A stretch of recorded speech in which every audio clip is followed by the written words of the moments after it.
দীপাকে অপমান করতে আসায় সোনার মুখোমুখি দাঁড়িয়ে সূর্যের সামনে সোনাকে ঠাটিয়ে চড় দিয়ে উচিত শিক্ষা দিল রূপা। হ্যাঁ বন্ধুরা, আমরা এমনটাই দেখতে পাবো অনুরাগের ছোঁয়া ধারাবাহিকের আগামী পর্বগুলোতে। রেস্টুরেন্টের মালিক দীপার অনুরোধে দীপাকে রেস্টুরেন্টে কাজ দেয়, তবে রেস্টুরেন্ট পরিষ্কারের কাজ দেয় আর দীপা সম্মানের সঙ্গে সেই কাজ করতে থাকে। অপরদিকে সূর্য অ্যাওয়ার্ড পায়।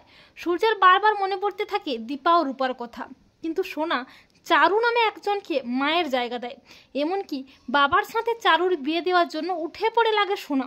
যদিও সূর্য চারুকে স্পষ্ট জানিয়ে দেয় যে দীপা তার স্ত্রী আর দীপা ছাড়া সে জীবনে অন্য কাউকে ভালোবাসতে পারবে না। আর সোনা তার মায়ের ওপর এতটাই অভিমান করে যে তার মায়ের ডাকা সোনা আমার ডাকটাও তার পছন্দ হয় না।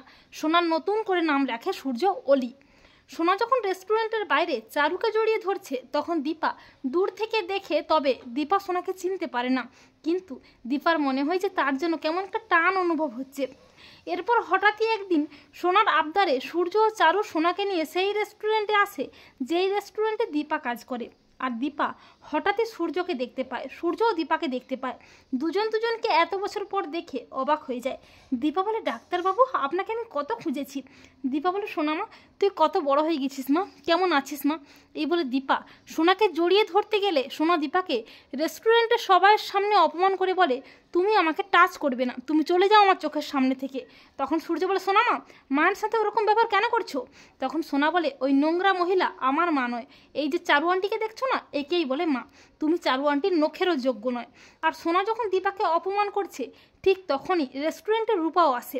দীপাকে দেখে চমকে যায় রূপা। রূপা বলে, মা তার মানে মা বেঁচে আছে আর বাবাও তো আছে এখানে, আর ওই মেয়েটাই বোধ হয় হিংসুকুটি, ও রূপার মাকে অপমান করছে। এই রূপা থাকতে মায়ের অপমান হতে দেবে না।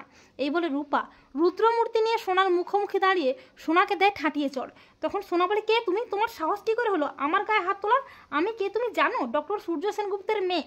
তখন রূপা দীপার হাতে ধরে বলে, সে তুমি যে হও না কেন, রূপার মাকে কেউ যদি অপমান করে রূপা তাকে ছেড়ে কথা বলবে না। আর এত বছর পরে রূপাকে এইভাবে দেখে চমকে যায় সোনা। সূর্য বলে, তুমি আমার রূপা। দীপা বলে, তুই আমার রূপা মা। এই বলে দীপা রূপাকে জড়িয়ে ধরে হাউমাউ করে কাঁদতে থাকে। তো বন্ধুরা, তোমরা এটাই চাও তো যে রূপা যেন সোনার মুখোমুখি দাঁড়িয়ে মাকে করা অপমানের যোগ্য জবাব দেয়? কমেন্ট করে এক্ষুনি জানিয়ে দাও তোমাদের মতামতটি।